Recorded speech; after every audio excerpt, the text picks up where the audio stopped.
and welcome to Big Blue Book Club. I am Dr. Heather Norman-Burgdolf.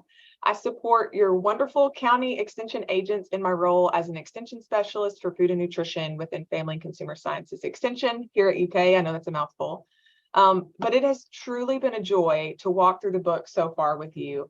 I have loved seeing the questions, the comments, the engagement that you all have had, like on last week's session, as well as in our Facebook group. And I am so happy, I was very nervous, that so many of you are enjoying this book. Some of you are being really open and vulnerable and sharing that you're rethinking things and things you believed your whole life, and you're asking more questions, and that's incredible. And I'm glad that we all get to do that together. We have so much to unpack together today. We are moving into the second part of the book. This is going to cover chapters 4 through 7. So we're going to be wrapping up macronutrients, and then we're going to talk a little bit about micronutrients and supplements. So we're essentially finishing up our Nutrition 101 course today. Hopefully you have some paper and a pen to take down notes if you want. Maybe you have the copy of the book with you today to follow along. So let's go ahead and get started. I've seen a couple questions here for the Menti code, and I will get to that in just a couple slides, and I'll be sure to give you plenty of time to join. So first, I want to review our rules again, and we will do this each week when we get together because they are worth repeating. But we're building off last week, and we know that food and nutrition can be deeply personal, and that many beliefs about food nutrition are tied to who we are, our values, our families, and that food can be so much more than just the food itself, than the nutrients itself. And so because of that, we're going to create a safe and respectful space here for all of us. This book club provides a really unique opportunity for us to engage with others who live around Kentucky, and even I saw outside of Kentucky, who are in different ages and stages of life, which means that others are certainly going to have differing experiences. And that is a good thing, right? That is how we can learn from others and learn other perspectives. And this space can hold all of that and all of us as we learn together today. So as we go through today, we have a few ways for you guys to stay engaged with this webinar. The first one is using the chat function. So several of you are putting in your names and where you're from, and that's great. You can use that to answer questions that I ask, or to simply make comments as we go along. The other is through the Q&A button or the Q&A function, and that's where you can submit a specific question. And managing and moderating both of those, we have 2 UK faculty who are registered dietitians who are on this call today. We have Dr. Courtney Luking and we have Miss Emily DeWitt. They are here to help provide answers and resources when they can and when appropriate to help you. And finally, we'll be using Menti again. So if that's available to you, go ahead and grab either your smartphone or tablet. And if you don't have one nearby, that's okay. We'll talk about that in just a second. Now, I want to provide the disclaimer here. If you have very specific questions about your personal nutrition needs and a health condition, we highly encourage you to work with medical providers and a registered dietitian. We encourage you to ask questions here and be engaged, but also recognize we are not able to give out personalized nutrition advice. So I will be talking about nutrition from a very general perspective today, which will apply to most people, but some may have very unique health and nutrition needs. And that should be discussed, supported, and maintained by healthcare professionals when possible. So we may be able to provide links and resources to kind of help you along, but again, we're not going to be able to provide that personalized nutrition through this book club. Finally, I want to mention that today I could say some brand names of items or a specific store or company, and just because I mentioned that company or that brand does not mean that I'm endorsing or supporting that one over another. I just want to be able to provide some practical examples for those who are joining today's book club so that you can see the relevance to you and where you live and your own experiences. So here, I don't think I really need to say this, but I just want to make sure that everyone's aware that this book is written by 2 registered dietitians in the UK. You're going to see several references made to the UK throughout, and some of their language and terms may be more familiar in their country and not in ours.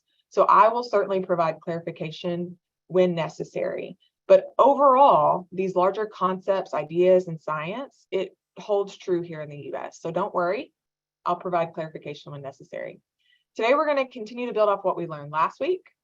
And then next week, we're going to move into the more practical application, putting it all together and figuring out what it means in a lifestyle or in a dietary pattern. And don't forget that in our last session, we're going to be joined by one of the authors, Helen West.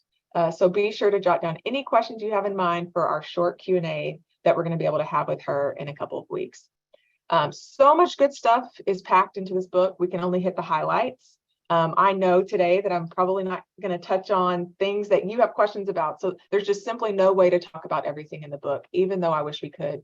So we're going to have to skip over some sections, and that may be what you have questions about. And even though we don't touch on it, feel free to still ask those questions. You can drop them in the Q&A. You can even ask those questions in our Facebook group as well, and we will be sure to get you an answer. Okay, so I've seen several people ask for this, and I apologize. I'll know next time we can provide this information up front.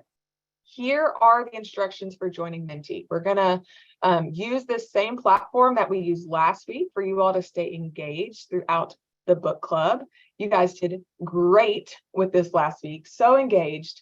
And it was so fun to see your responses come in. So I hope you enjoyed that as well. It's really interesting to see other people's perspectives and answers. So if you're on a computer, you could grab a tablet or smartphone, or you could still use your phone if you're joining Zoom through your phone. Essentially, you could use the QR code and scan this QR code. So hold your camera up and it will take you directly to this presentation on your phone. Or if you were on an internet browser, you could open another tab. You could type in www.menti.com. It's going to ask you for a code, and that's when you're going to put in the code 81499644. All right. If you can't submit answers via Menti, that is okay. Feel free to share those in the chat. We would love to still have you engaged in that way.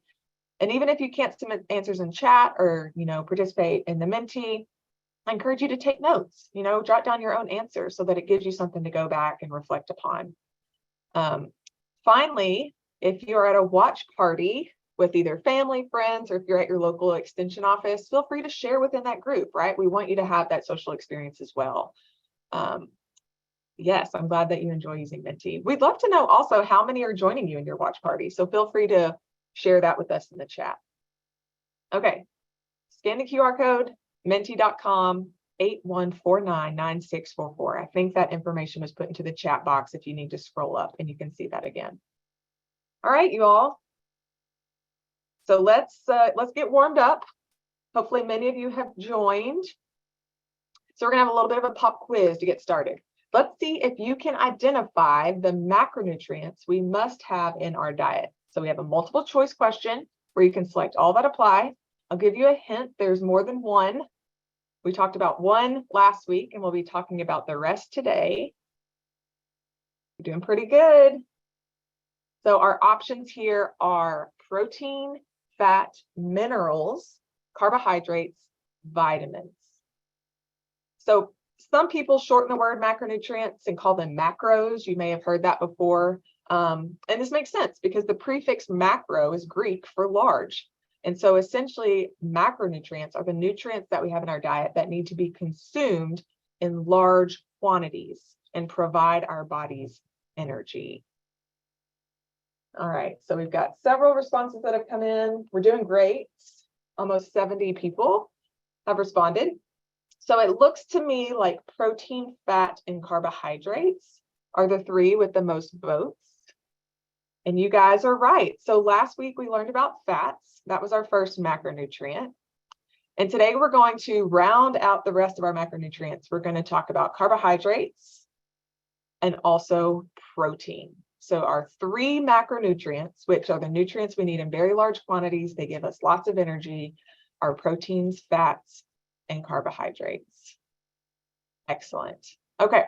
So moving forward, when we think about macronutrients and really all of our food choices, I want us to remember this specific quote, and it's found on page 60 if you're following along and you want to open up there. But it essentially, this is what it says. The food we eat is a complex combination of not just macronutrients like carbs and fats, but different food choices and nutrients, all tied up with complex genetic, social, and environmental factors, such as how much money we have and whether we have good access to food and healthcare. This part of the book, this little chapter here, is incredible. I think this is really important to remember as we learn and grow together today, that everyone who is coming to this table is different. There are different factors at play for each of us. We are all individual and unique people with our own biology and genetics. We all live under different circumstances. We all have different social and cultural contexts to consider. And what matters when it comes to our food choices, which includes these macronutrients we're going to talk about, is that in general, having access to a variety of foods and getting a balance of nutrients over time is what is going to be the most important for our health. Okay. So with that in mind, I want us to head into chapter 4. So I put up a poll on Facebook asking people what content of the chapters we were going to go over today they were most excited to learn about. And I was not surprised to see that carbohydrate was at the top. Okay. So as we talk about carbs or carbohydrates in chapter 4, I want to challenge you and I want to encourage you to approach carbs with neutrality. Try to drop any preconceived beliefs or ideas about carbs and allow yourself to see the nuance. Give yourself the space or the chance to unlearn and relearn something, okay? And this may be hard for some of you because I guarantee many of you in this book club have been told certain things about carbs, maybe your entire life. And some ideas and beliefs could be firmly ingrained, okay? And it can be really hard to unlearn and relearn things, but we're going to try it together. So let's cover some basics first. Carbohydrates are primarily found in plants in our diet, okay? So this is going to be grains, fruits, vegetables have carbs. And then we do have a little bit in animal products like the sugars that are found naturally in milk, okay? They are the main source of energy and the preferred source of energy for our bodies because it can be used so quickly and easily. So every single cell that makes up who you are in your body can use carbs for energy, and some cells prefer carbohydrates for energy. There are even some in your body, some cells in your body, like red blood cells, that can only use carbohydrates for energy. So that means we have to have them. So basically, our body at all times is pretty much always using carbs for energy. You might not have realized that. This is the reason we have blood sugar to begin with, right? Have you ever wondered why we have to have our blood sugar in that certain range? And it's mainly so that carbohydrates are available for the tissues and cells that need it at all times. So even if we aren't eating carbohydrates, then our body's going to make them for cells and tissues that require them. Or if we're not eating carbohydrates, we could use the carbs that we have stored in our body so that we can use them during times of need. So this is pretty strong evidence to me that carbohydrates are important for our bodies and for us to be able to function properly. Now we have 3 main groups of carbs. We have sugars, starches, and fiber.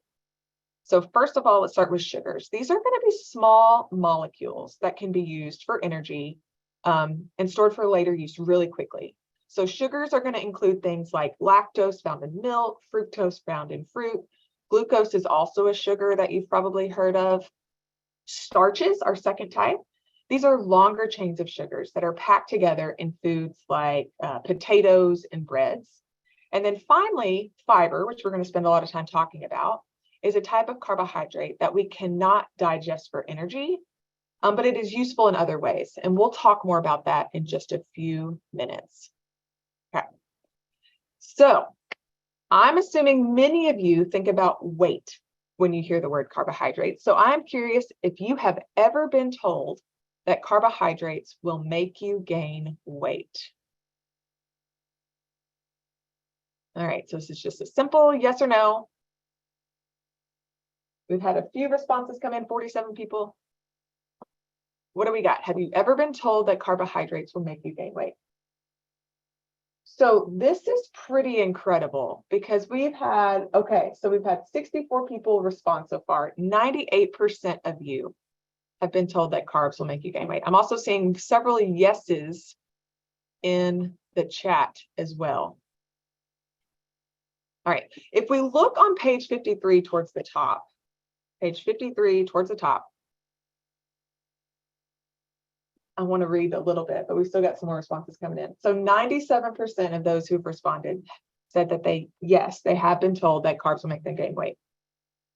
So what's interesting is if we look at the top of page 53, it says overfeeding studies have found that both overfeeding carbs and fat cause an increase in weight, and that there's little difference between the two macronutrients. Okay, so a lot of these studies that are looking at whether or not cutting carbs or cutting fat contributes to weight loss, a lot of these studies, they're actually eating the same amount of calories. They're just changing what the nutrient is that's providing those calories. So they're either it's carbohydrates providing the calories or it's fats providing the calories. So meaning it doesn't matter if the calories are coming from fats or carbs. What we learned is that when it comes down to it, it's calories rather than that specific nutrient that's making the difference with weight. So really the focus is more on energy balance, how much energy we are consuming and using, and less on which nutrients are supplying the calories. So really there's no evidence that a low-fat diet is superior or better for weight loss in the longer term compared to other dietary patterns. Okay, and I want to continue on page 53, a little further down. It says energy balance and therefore body weight is determined by a vast number of interactions between biological, psychological, and social factors, with some of which are under individual control, which makes this even more complex, right? This should sound very similar to the quote that we just read a couple slides back, right? We have to have more nuance when we have these conversations about macronutrients and weight, because there are so many influences and factors that are outside of our control that are playing a role here in our energy balance. And that's a really important piece that's often left out of the conversation. Where you live, what foods are available to you, and also affordable to you, right? Healthcare access. These are just a few.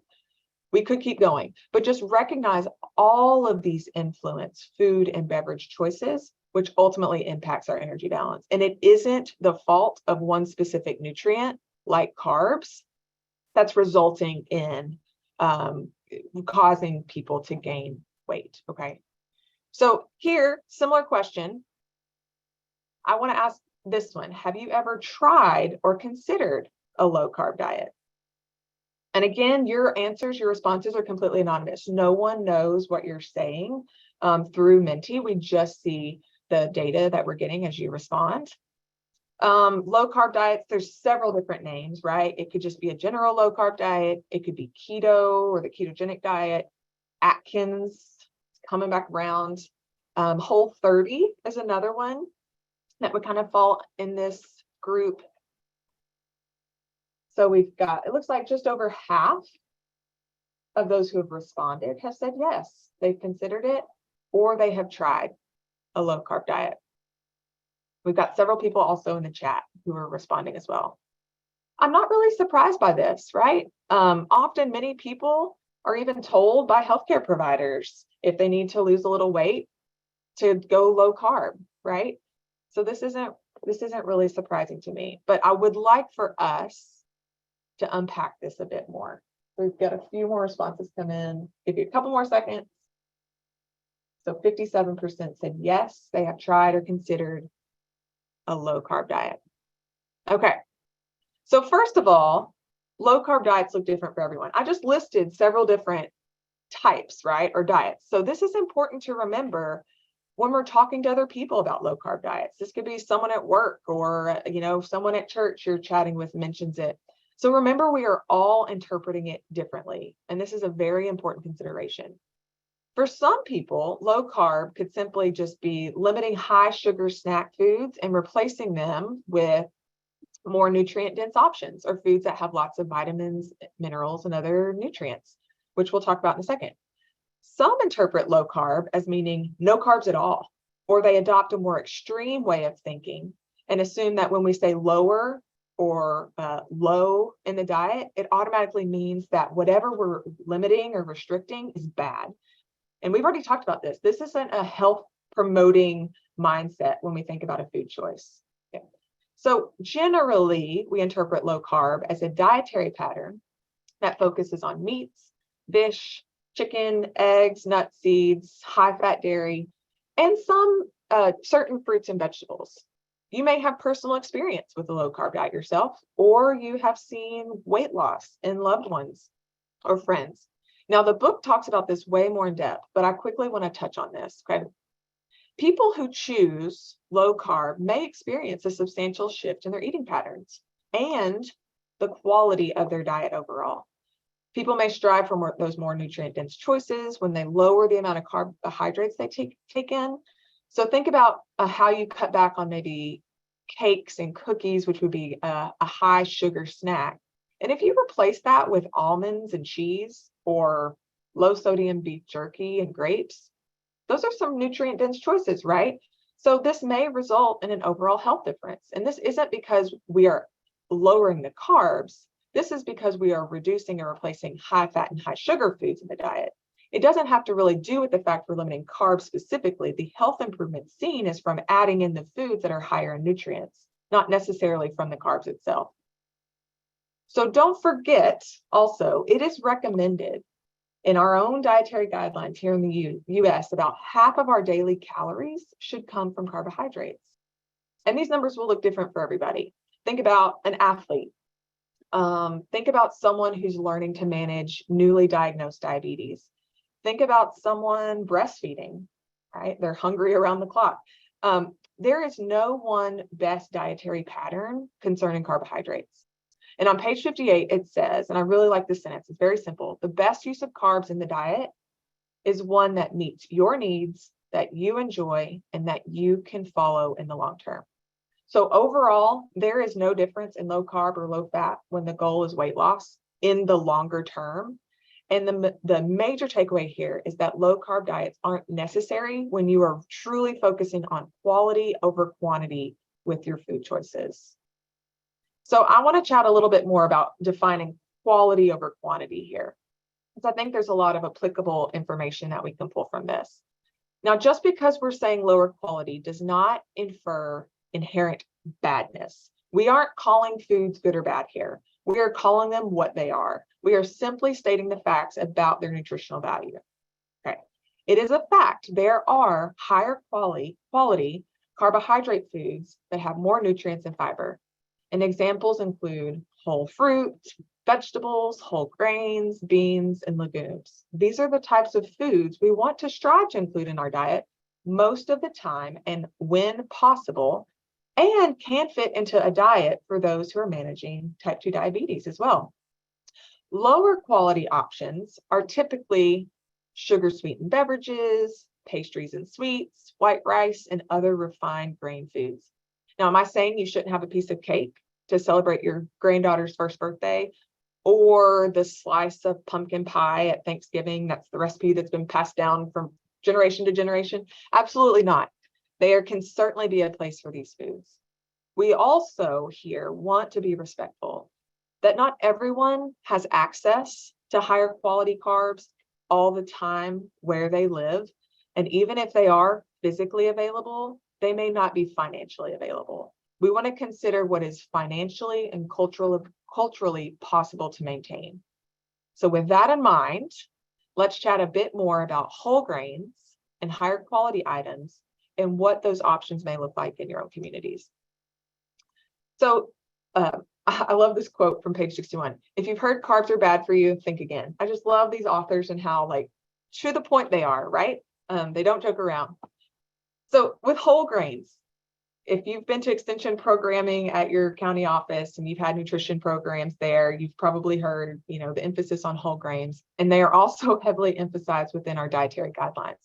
We are encouraged to make at least half of our grain choices everyday whole grains when possible. This is ultimately giving us additional nutritional bang for our buck when we're able to make this choice. And unfortunately, we have a large part of the adult population, about 1 in 3 adults, that consume no whole grains each day. And evidence is really strong to support the fact that whole grains are linked with decreased risk of heart disease, diabetes, and other poor health outcomes. So what is a whole grain? Essentially, it's exactly that. It is a product that is made with the entirety of the actual grain. And it has 3 parts that make up that grain. So you have the bran, which is the outer layer, you have a germ, which is this nutrient-dense inner layer, and then you have the endosperm, which is like the spongy, starchy inside.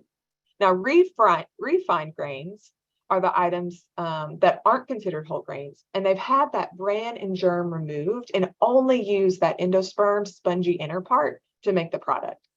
And studies tell us that whole grains may contain up to 75% more nutrients compared to refined cereals and grains because of that bran and germ. So most labels will say 100% whole grain or 100% whole wheat. But this is where it gets tricky. I don't know about you, but I grew up thinking that any bread that was brown was a whole grain. I just automatically thought it was healthier. Anything that was wheat was healthier. I grew up that way. And that was probably because that's all that I was seeing in rural grocery stores. But that's not the case. Just because a bread or a carb item is brown does not mean it's a whole grain. It may also say made with 100% whole grain. Wholesome, seeded, and rich. There's a lot of these marketing terms that may be used on the label, but that doesn't mean it's a whole grain item. In the US, you're gonna have to flip it over, look at that ingredients list, and you're gonna have to see whole grain or whole wheat of some form listed as the first ingredient. And we do have some foods that are naturally whole grains, such as oatmeal, brown rice, and even popcorn. Now, one of the greatest benefits of whole grain foods are the fiber they contain. You can also get fiber from other foods like whole fruits, vegetables, beans, nuts, and seeds. I hope you're starting to see a trend here because a lot of these same foods have these same nutrients. And we have two different types of fiber you've probably heard of. First, we have soluble. So this is going to be found in oats and fruits. It dissolves in water, which is where it gets its name, soluble. And this type supports our gut health. We'll talk more about gut health next week. But it's going to help with regularity when you use the restroom. It's linked to improve blood sugar control, lower cholesterol levels. There's several identified benefits. The second type we have is insoluble fiber.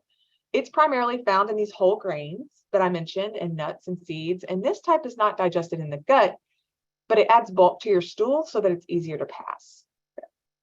We want to aim for about 30 grams of fiber a day. It is listed on that nutrition facts label.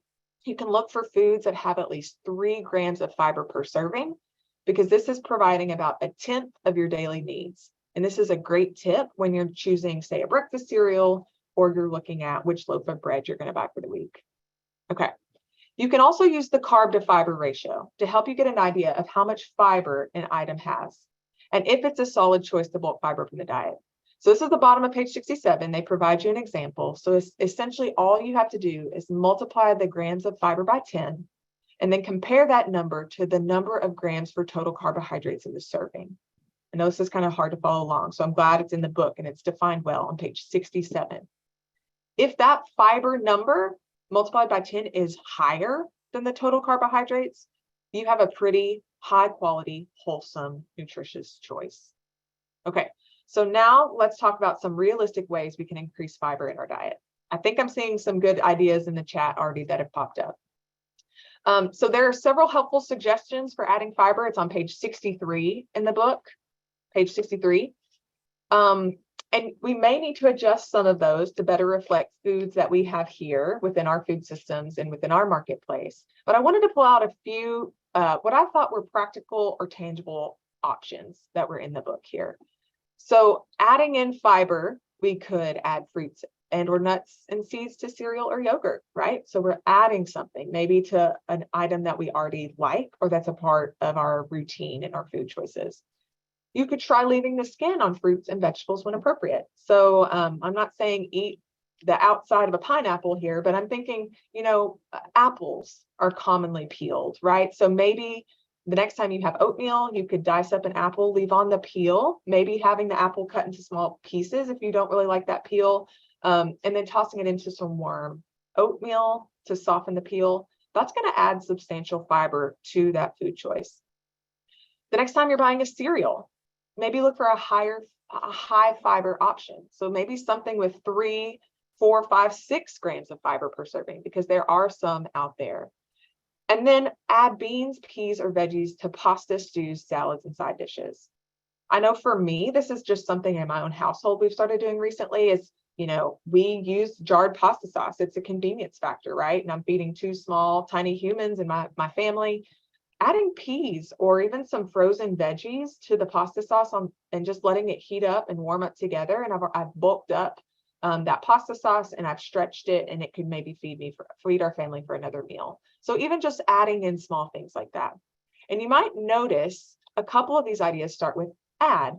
It may be easier to add to what you already eat than completely change or eliminate something that you enjoy. And so when we think about this in a more positive way, it may be more sustainable for you to change your behavior in the long term.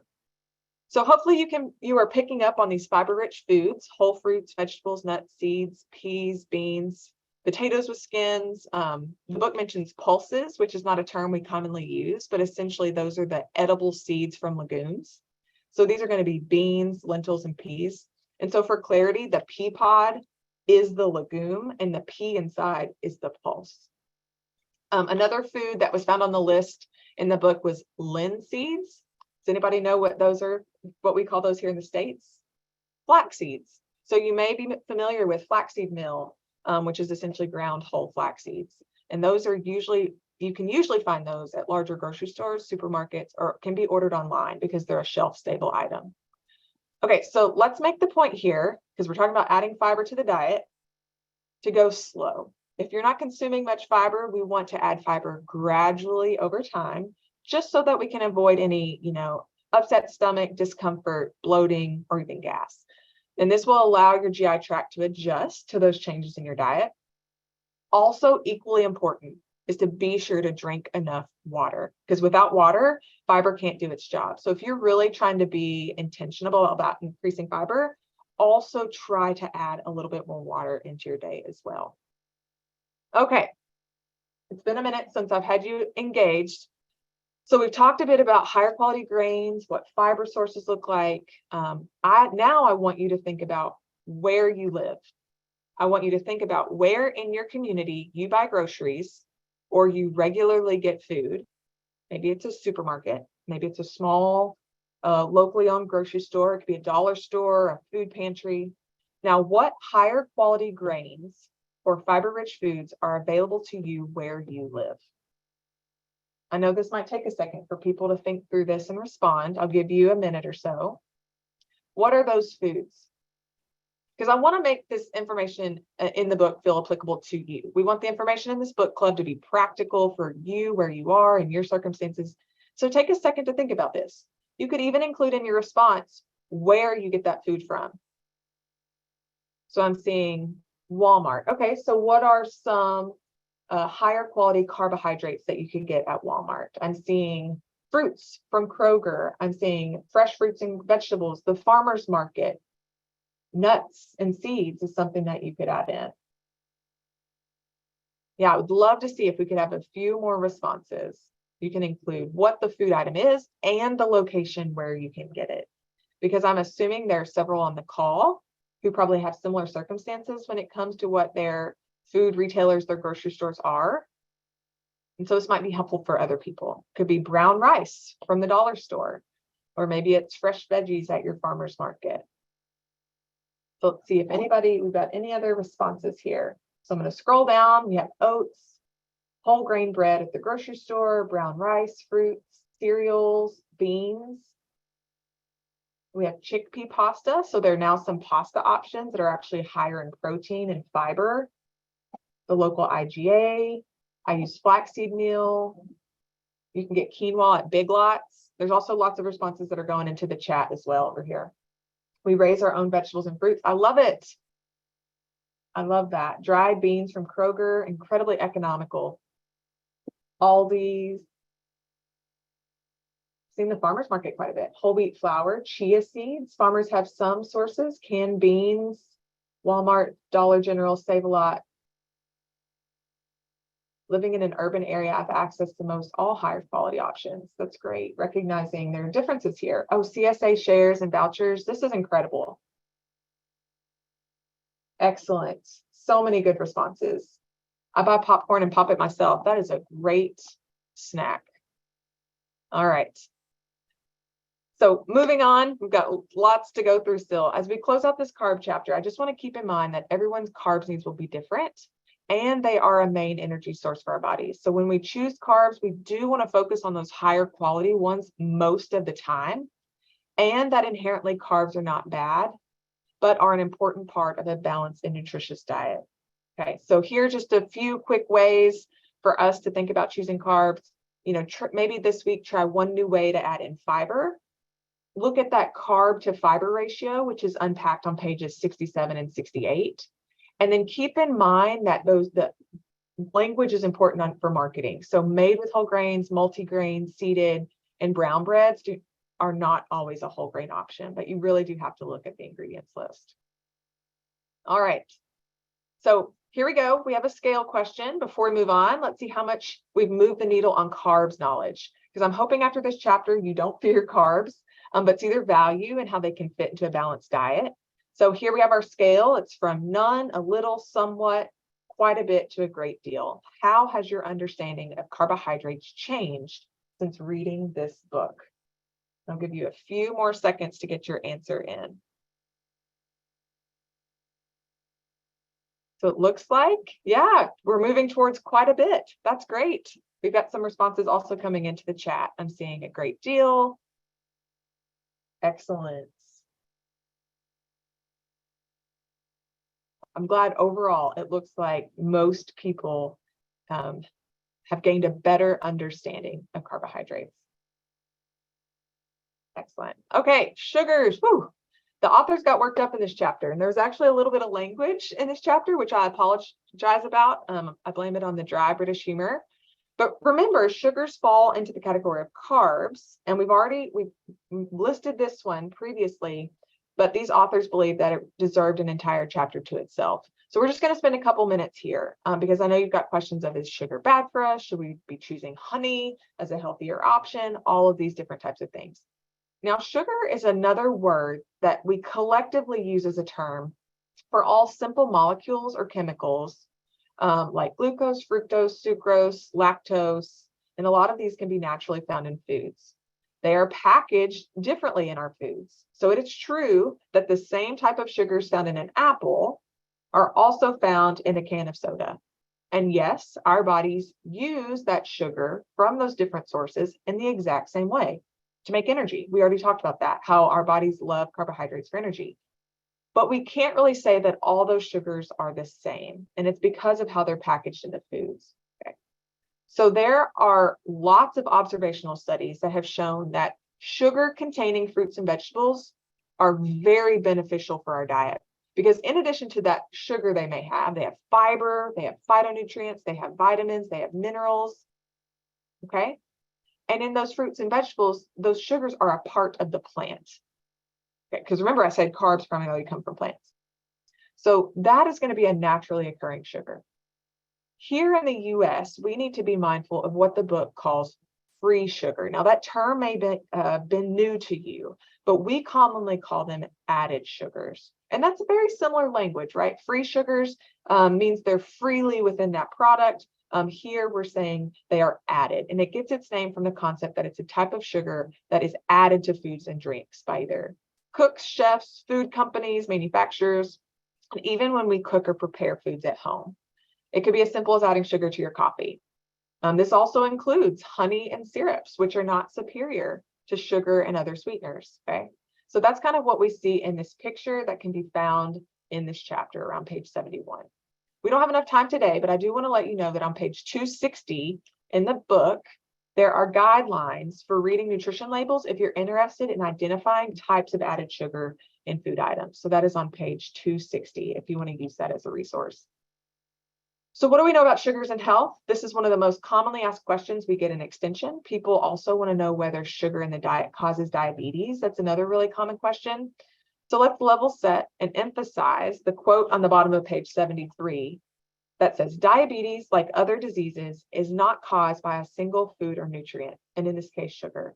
So many of these chronic conditions that are linked to diet, like diabetes and having obesity, are multifactorial, meaning there are multiple factors that are at play, and we can't dismiss our genes, the environment where we live, and all those social factors. Okay, we've already touched on those today.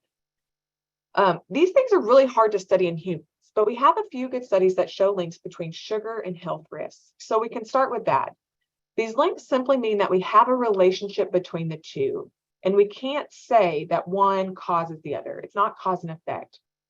But what we do know is that people who have diets with large amounts of added sugar accumulate more fat around their inner organs and have higher levels of inflammation, which can increase risk for developing diabetes. Okay, so it's not a cause, there's a link. And we also know that diets high in added sugar, specifically from sugar-sweetened beverages, or what in the book they called fizzy drinks, are linked to less healthy diets overall and poverty. So these are two other factors that contribute to diabetes risk. This is why it's important when we see studies or headlines in the news about nutrition to ask those additional questions and think about what other factors could be at play that catchy headline or title isn't mentioning, right? Because it might not be as flashy. So essentially just recognizing that there are links, there are relationships, and lots of factors are at play. The other thing I quickly want to touch on in the sugar chapter, and the authors do a great job of walking through, is what the science says about artificial sweeteners. So just emphasizing that these artificial sweeteners, like all other foods, are chemicals. Everything that we're eating and drinking are chemicals that provide sweetness without the calories that regular sugar tends to have. And some of these have been around for centuries. They're often used in low sugar or lower sugar foods and drinks, such as sweets, even in chewing gum, sodas, and even toothpaste. We'll use these, okay? This is what it comes down to, okay? There's still a lot of science that we can do in the space of artificial sweeteners, but overall, the body of evidence currently suggests that artificial sweeteners are safe, do not cause cancer, and if you already include them in your diet in moderate quantities, there's no concrete evidence you should stop. Okay, all right. So hopefully that answered a few of your questions. It was a really good section in the book diving into the science. It was helpful. Okay, I know we didn't cover very much because we've got lots to still get through, but I would love to see if you gained any new information or understanding about sugars after reading this chapter. It was a good one. It was a great one, especially how sweet artificial sweeteners are compared to regular sugars, how much you would have to consume, all the misinformation that's out there, and how they debunked that related to artificial sweeteners and other sweeteners. Excellent. So would love to see how your understanding of sugar has changed since reading this chapter. All right, over 50 people have responded. So somewhat to quite a bit. I'll take it. Dramatically. Ooh. Okay, protein. Now we're going to move on to our third and final macronutrient. So we had fats, carbohydrates, now we have protein. So we have a true-false question here. Protein is the only macronutrient that is a food group. Protein is the only macronutrient that is a food group.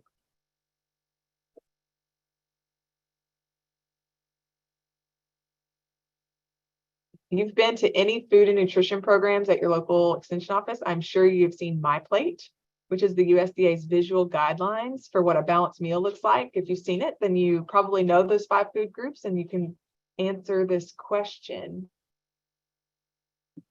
So those 5 food groups are fruits, vegetables, dairy, grains, and protein. So I'm going to say that this is true because carbohydrates kind of fit in multiple food groups, and we don't have a food group labeled carbohydrates, and we don't have a food group labeled fats. So protein is the only macronutrient that is labeled as a food group. Okay. So I joke with my students in the class that I teach, it's biochemistry class, that if you don't know the answer to something, you always guess protein because they are so important. They are involved in all processes in the body and are truly an essential building block of life. how our cells function. They make our muscles and our organs, and they even provide the structure to our DNA that's found in every single one of your cells. So in the past, I feel like protein was always was only cared about by bodybuilders and athletes, but it is mainstream now. I just saw the other day cookie dough flavored protein powder, which sounds great, but it seems like everybody is talking about it. Are they getting enough? And so more people seem to be interested in this one. So proteins are made up of smaller pieces called amino acids, and it's essentially beads on a string. So envision a string of pearls. The whole necklace is the protein, and each individual pearl is the amino acid that makes up that protein. Now, we don't store protein in our body, so we have to be sure that we get amino acids, especially the essential ones, in our diet. Okay, so we can break those amino acids into two groups. We have non-essential. These are amino acids that our body can actually make. And then we have essential. And these are the ones that our body can't make. So they have to be in our diet. Anytime you see that term essential, when we're talking about nutrition, it means essentially that we have to get it in our diet in some way because our body can't make it, right? So similar to what we've seen before, everyone's needs are different, and they even are fluid and change throughout the lifespan. And this is going to be based on several factors. So age, activity level, muscle mass, overall health status. Protein intake requirements may be much higher in those who are sick or recovering from surgery. And according to our dietary guidelines, we should strive for about 10 to 35% of our daily calories coming from protein sources. If you want to think about that in grams, this is going to range between 50 to 175 grams of protein each day. Okay, that may seem like a lot, but there are lots of foods in our diet that are protein sources. And then we also want to consider looking for higher quality protein foods. So higher quality protein foods, these are foods that essentially have all those amino acids in the amounts that our body needs. And they tend to come from animals, but there are plant sources too. So we're thinking meat, fish, poultry, cheese, eggs, yogurt, milk, all of those are great sources. Plant protein sources tend to be much varied and typically require a lot more variety when we're choosing them in order to meet our protein needs. And there are some exceptions, being soy protein, which is a high quality one that has all of the essential amino acids. And we'll talk more about that next week because we will talk about plant-based diets. But in short, if you are trying to get all of your protein needs from plants, you're going to have a lot more variety.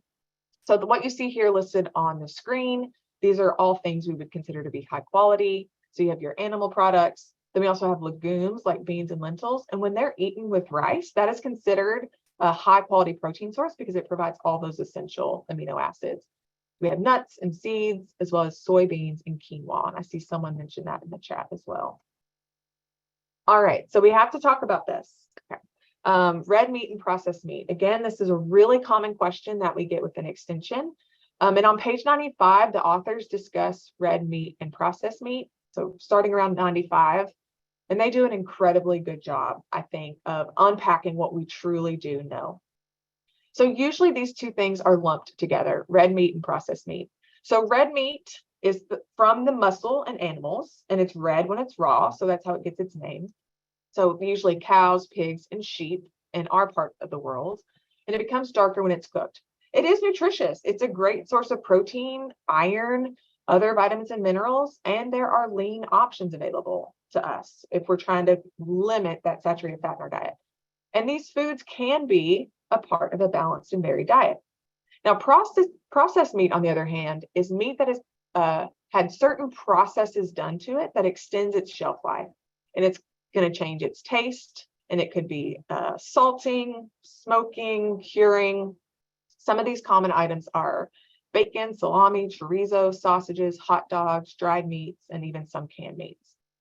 The evidence we have here in large observational studies more clearly links processed meat with poor health outcomes. Remember, when we say linked, we can't prove or say outright that it causes it, but there's a relationship between the two. And we want to keep in mind that people who eat processed meat may have other lifestyle factors that also puts them at higher risk of heart disease or cancer. such as having overall a diet low in fruits and vegetables. Maybe they are low income or have less access to nutritious foods and healthcare and cancer screenings, right? You have all these factors at play.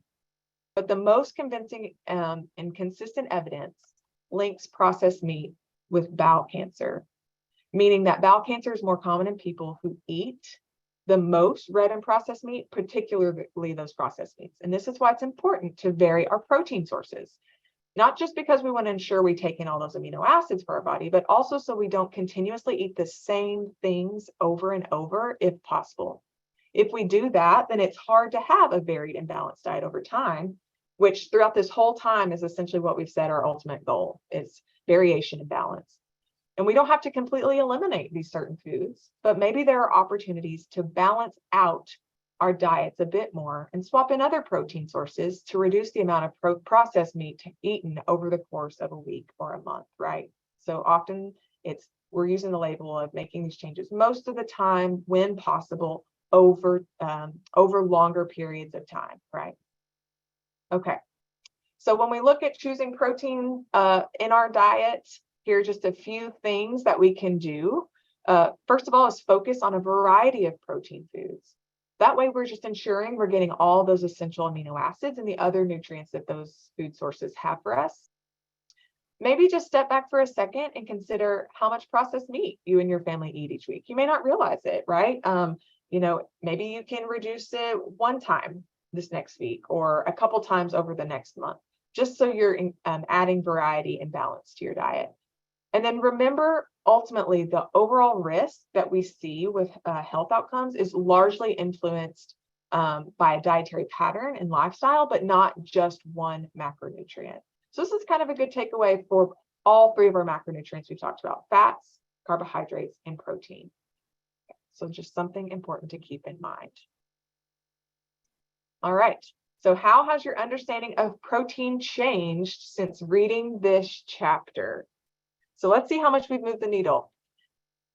Again, protein doesn't seem to be as controversial as other macronutrients are.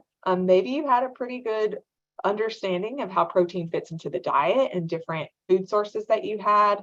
But I would love to see if we were able to move the needle on your knowledge regarding protein. And I want to say thank you again for your openness and honesty while answering these questions. Again, they're anonymous, but it's so nice to see people sharing how this has helped them. All right, looks like we've got some people responding in the chat as well. I'll give you one more minute. How has your understanding of protein changed since reading this chapter? About 50 people have responded. Excellent. Okay, supplements. This was the other, it was surprising. Micronutrients and supplements, that was the other chapter that people said they were most interested in learning about. So now we're going to move on. Macronutrients were needed in large quantities. What is your guess for micronutrients? So micronutrients are needed in small amounts. What percentage of US adults have used a supplement in the last 30 days? So guess what percentage of US adults have used a supplement in the last 30 days? I'll give you another second. We've got a few more people answering. You guys think it's pretty high? Pretty high. There's lots of answers in the chat as well. I'm seeing 85%, 70%. All right, I'm going to show you the answer. 58. 58. So among US adults aged 20 and over, around 58% used a dietary supplement in the past 30 days. And use was higher, do you think, among men or women? Women. Women had higher use, around 63%, and men were about half. And since 2008, we have incrementally seen the use of supplements rise every year. Okay, another question. This one's going to be a little different, especially if you're on a phone. But here I have 3 options, and I want you to rank them from the most to the least as the most common supplements used by US adults. So choose which one you think is first, which one you think is second, and which one you think is third. Let's see, take a second. The most common types, these are the top 3 most used. see. You got your answers in the chat. Rank the most common supplements used by U.S. adults. All right, you guys are pretty spot on. All right, so you are right. The most common type used in the U.S. were multivitamin mineral supplements, so just a multivitamin, followed by vitamin D. And then the third most commonly used supplement were omega-3 fatty acids. So well done, you passed the quiz.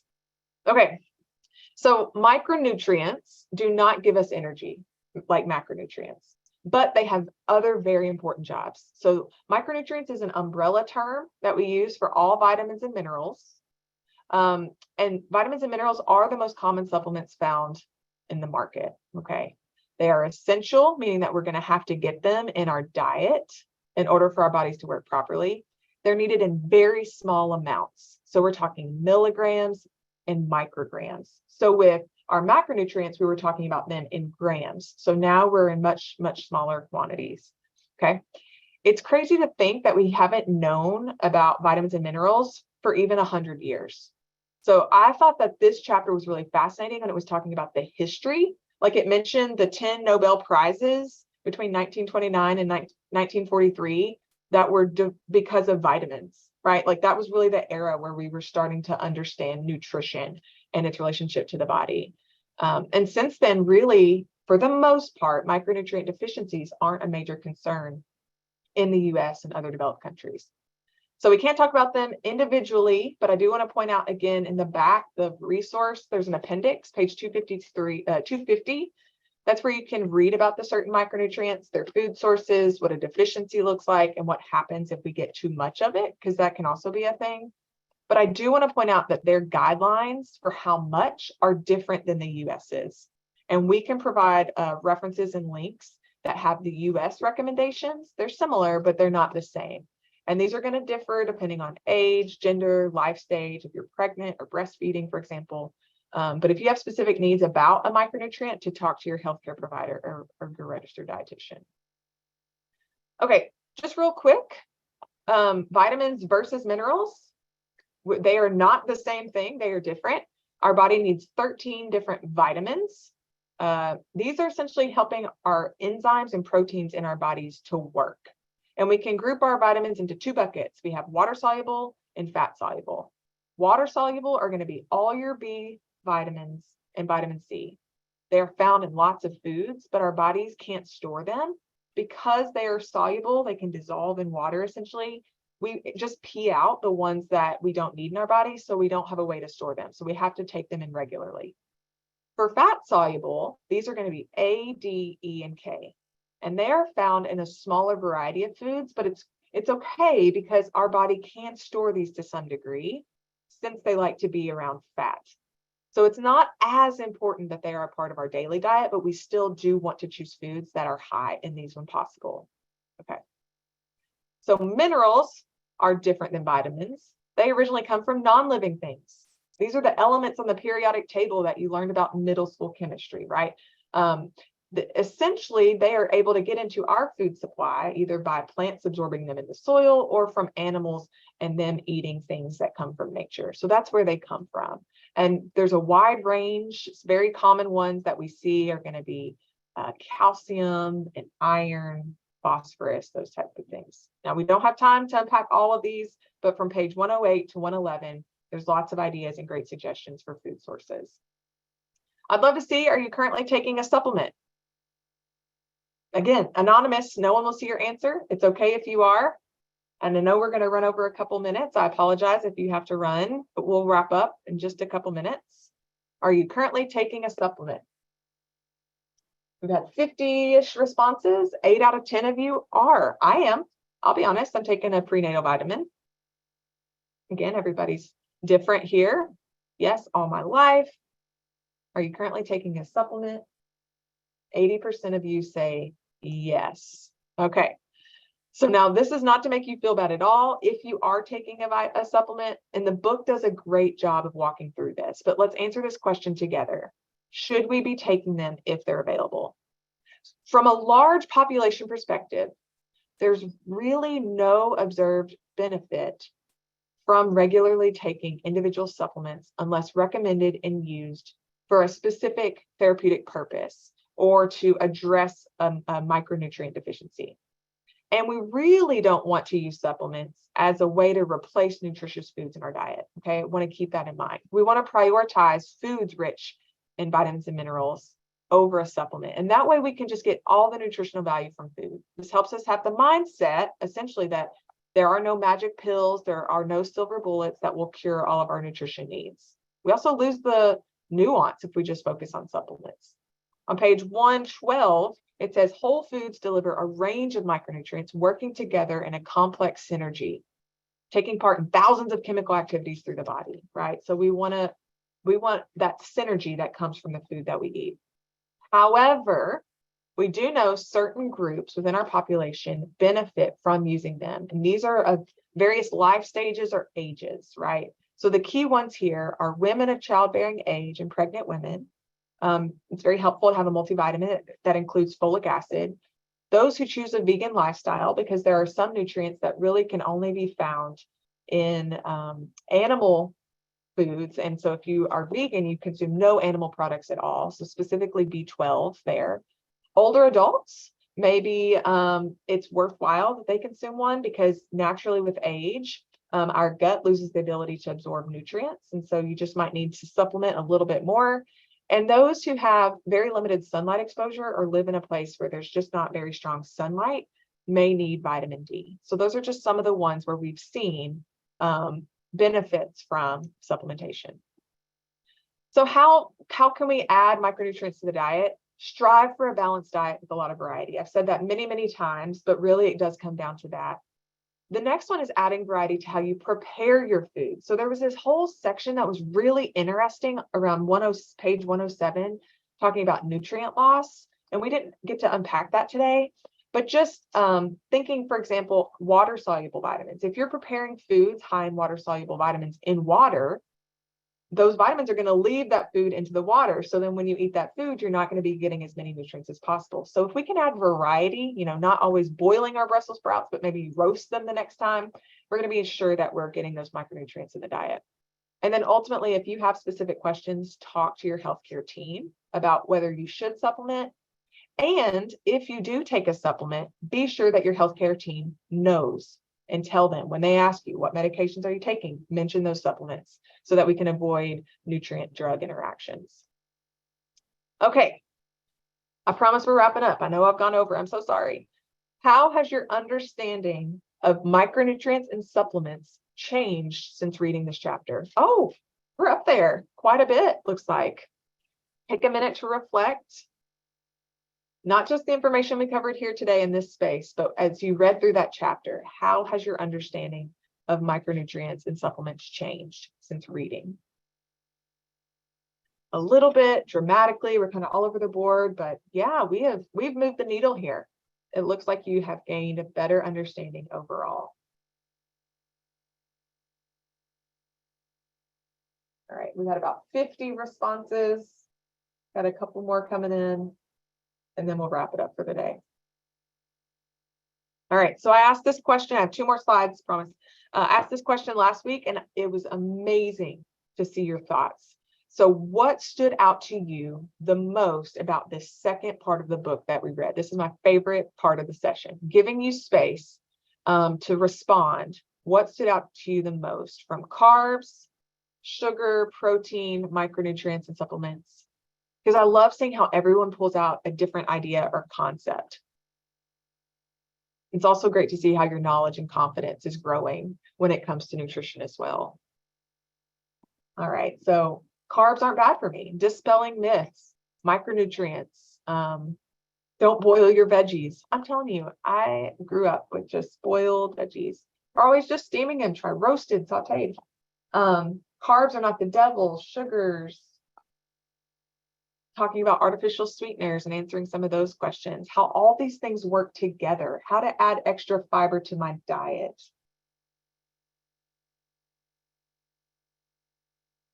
This is great. Vitamin supplements are really not necessary, right? Especially if you're focused on adding in nutrient-dense foods and trying to balance out your different food groups. All right, I've had about 30 people respond.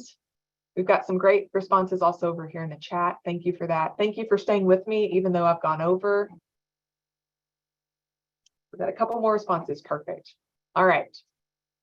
So here, before we end today, I want to encourage you to stay engaged with our Facebook group. This is where we provide reminders. We're posting recordings. We've got questions being asked and answered. It also provides you a space to interact with others who are part of this book club.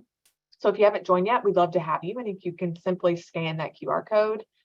All right, and be sure to read up and prepare for next week. We will be covering chapters 8 through 11, which is my favorite part of the book, specifically chapter 8. I love chapter 8. If you have any questions in the meantime, feel free to send them to me by email. It's heather.norman@uky.edu, or you can post them in the Facebook group and we can get to you there. We've got several comments that are going on in the chat. Continue to drop those in if you have any questions. Until next time, I hope you have the best week available to you. Otherwise, I will see you next Thursday. Bye, everyone. Thank you for joining us today.